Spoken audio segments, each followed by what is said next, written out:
We'll guide you through how to use CapCut templates on a PC or laptop. If you find this useful, then consider subscribing and liking the video. CapCut templates are really convenient because they allow you to go make a really cool video quickly because you don't need to do all the editing, it's done for you. Open up CapCut like so. Over to the left on this main screen, and in video editing, find templates. You can then click on it.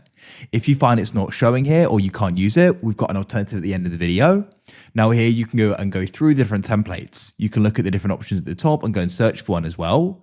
Then when you find one you like, you can hover over it and you can go and press use template like so. Wait for it to download and it'll then go and open up.